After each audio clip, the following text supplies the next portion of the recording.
Varicose veins కి సరైన చికిత్స కోసం సంప్రదించండి ఎవిస్ హాస్పిటల్. నమస్తే అమ్మా. నమస్తే. చాలామంది అనుకుంటూ ఉంటారు, మేము చాలా పూజలు చేస్తున్నాం, నిత్యం భగవన్ నామస్మరణ చేస్తూనే ఉన్నాము, అయినా కూడా మాకు కష్టాలు వస్తున్నాయి, ఎంత ట్రై చేసినా కూడా వాటి నుంచి బయటపడలేకపోతున్నాం. కొంతమంది ఉంటారు అసలు ఎటువంటి భగవన్ నామ స్మరణ కానీ భగవంతుని తలచడం కానీ చేయరు, కానీ ఆ కష్టాలన్నీ మాకే ఎందుకు వస్తున్నాయి అని అనుకుంటూ ఉంటారు. దీనికి మీరు అంటే ఏం చెప్తారు? కష్టము అనేది, బాధ అనేది కర్మ వల్ల ఏర్పడినటువంటి అంశం. కర్మ సిద్ధాంతమే. కర్మ సిద్ధాంతం.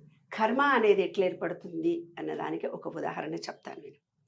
కర్మ అనేది ఎలా ఏర్పడుతుంది అంటే, నేను విశ్వ నియమాల మీద రీసెర్చ్ చేశాను, భగవద్గీతలో ఉన్నదే, కానీ నేను సైంటిఫిక్గా చెప్తాను. ఇప్పటి కాలంలో పిల్లలకు అర్థమయ్యేటట్టుగా సైన్స్ ప్రకారంగా చెప్తాను ప్రతిదీ కూడా. ఏమ్మా, మీ కాలంలో ఇప్పుడు సైన్స్కు వైఫై, ఈఫై, నెట్ ఉన్నట్టుగానే మా కాలంలో సంస్కృతమే ఉంది. దానికి ఆత్మ, పరమాత్మ, కర్మ సిద్ధాంతాన్ని వాళ్ళు ఏర్పరిచినారు. అయితే ఎలా ఏర్పడుతుంది కర్మ అనేది? ఇప్పుడు మీరు అన్నది బాధలు, ఆ బాధలని వాళ్ళు పూర్వకాలం కర్మ అని అన్నారు. ఒక వ్యక్తి ఒక రకమైన బాధను పడుతున్నాడంటే కర్మ అంటే ఏంటో ఫస్ట్ మనం తెలుసుకోవాలి. కర్మ అనేది ఈ విశ్వం తయారయ్యేటప్పుడు విశ్వంలో 12 లాస్ ఉన్నాయి. 12 లాస్ అంటే భగవద్గీతలో విశ్వరూప సందర్శన చూపిస్తాడు. విశ్వం విష్ణు చట్టారో భూత భవే ప్రభు అని. అట్లా ఈ విశ్వం మొత్తంలో ఉన్నటువంటి చూపిస్తే, నాయన అంతటా నీవే ఉన్నావు అని కృష్ణుడు అన్నాడు. అలాగే దాంట్లో 12 సూత్రాలను ఏర్పాటు చేసినారు. ఆ 12 సూత్రాలు ఆంగ్లేయులు పట్టుకొని పోయి వాళ్ళు దాని మీద రీసెర్చ్ చేసుకున్నారు. క్రిస్టియన్ దాంట్లో ఉంది, కానీ మన పుస్తకాల్లో ఆ భాగం కొంచెం అవగాహన రాహిత్యం ఏర్పడింది మనకి. మా 60 ఏళ్ల నుంచి, అంటే మా 60 ఏళ్ల క్రితం నుంచే పూజలు అనేది అధికంగా జరగడం మొదలుపెట్టాయి. పూజా విధానము, నేను అంతమందికి ఆ పూజలు చేసినా ఈ పూజలు చేసినా అనడం అంటే ఆధ్యాత్మికంగా మెడిటేషన్ చేసుకునేది ముందుండింది. మెడిటేషన్ చేసుకునే దాన్ని పూర్తిగా పూజా విధానంలోకి మనం మారిపోయాం మనం. కానీ దానికంటే ముందు కర్మ అంటే ఏంటో తెలిస్తే, కర్మ నివృత్తి ఎలాగా చేసుకోవాలో తెలిస్తే, ఏ రకమైన పూజలు చేయాలో తెలిస్తే జీవితం చాలా ఈజీ అవుతుంది. నేను అక్కడి నుంచి మొదలు పెడుతున్నా. కర్మ అనేది దృఢ కర్మ అని ఒకటి ఉంటుందమ్మా. ఇంకో కర్మ ఏంటుంది, దృఢ కర్మ, అదృఢ కర్మ అని 2 కలిపి ఉంటాయి. అదృఢ కర్మ ఒకటి ఉంటుంది, దృఢ కర్మ ఒకటి ఉంటుంది. దృఢ కర్మ, అదృఢ కర్మ 2 కలిపి ఉంటాయి మనిషి జీవితంలో. ఏమ్మా, దృఢకర్మ అనేది ఖచ్చితంగా ఆ వ్యక్తి తాను చేసిన పాపాన్ని తను ఖచ్చితంగా అనుభవించాలి. అదృఢ కర్మ అని కొంచెం ఉంటుంది, కొంచెం చిన్న పాపాలు. అవేంటివి?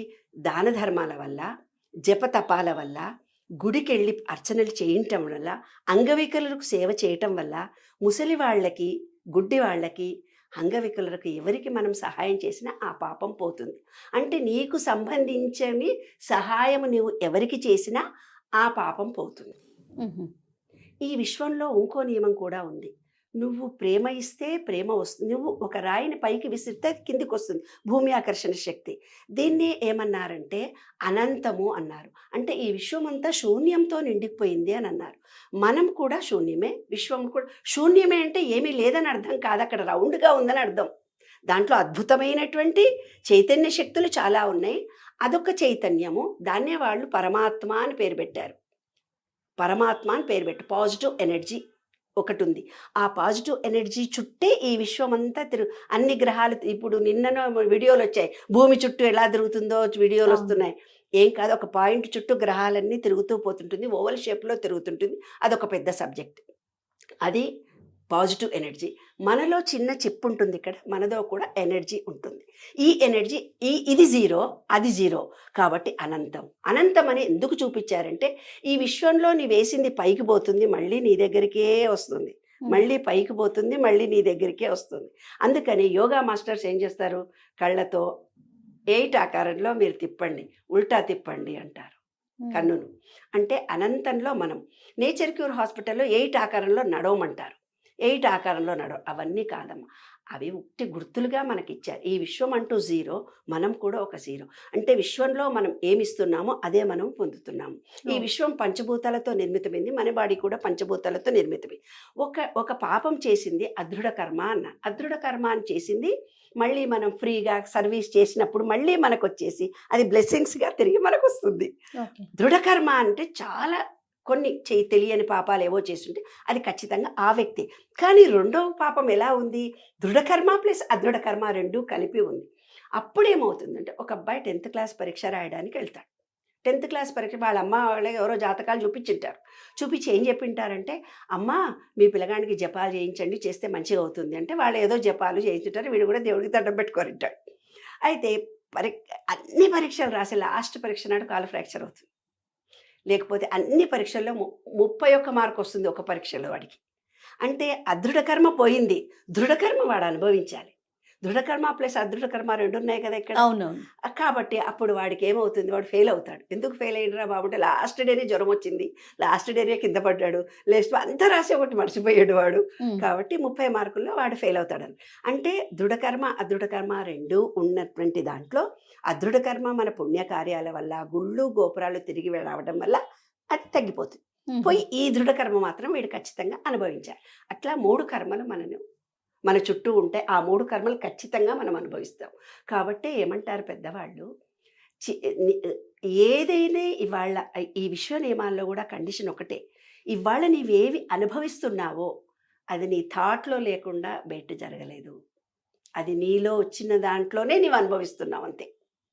దానికి ఒక ఉదాహరణ చెప్తాను. కర్మ అనేది ఎలా మారుతుంది, కర్మ అనేది ఎలా తయారవుతుంది. ఇప్పుడు 3 కర్మలు మనం చూసాం కదా. ఒక వ్యక్తి ఇద్దరు బిజినెస్ పార్ట్నర్స్ ఉంటారు. ఈయన ఆయన ఇద్దరు ఉంటారు. ఒక ఆయనకి ఎందుకో లాస్ వచ్చేస్తుంది.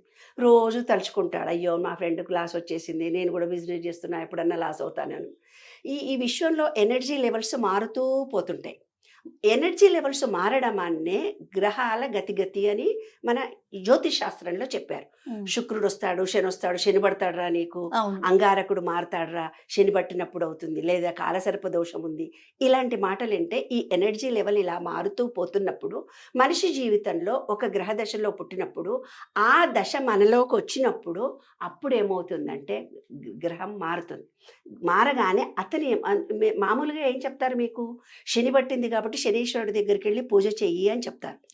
మనం చెయ్యలక్కర్లేదు, మనమే ఆటోమేటిక్గా శనీశ్వరు గుడికి వెళ్ళడం కానీ శనికి పూజ చేయడం కానీ మనం ఆటోమేటిక్గా చేస్తాం. అదే కర్మ అంటే.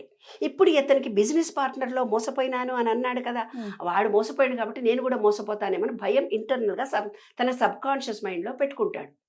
ఏవైతే నమ్మకాలు విశ్వాసాలు అతని దగ్గర ఉండిపోతాయో అదే ఏమవుతుంది, గ్రహగ్రహ బాగా లేనప్పుడు అది జరుగుతుంది. ఈయన కూడా మోసపోతాడు, ఈయన కూడా బిజినెస్లో లాస్ అవుతుంది.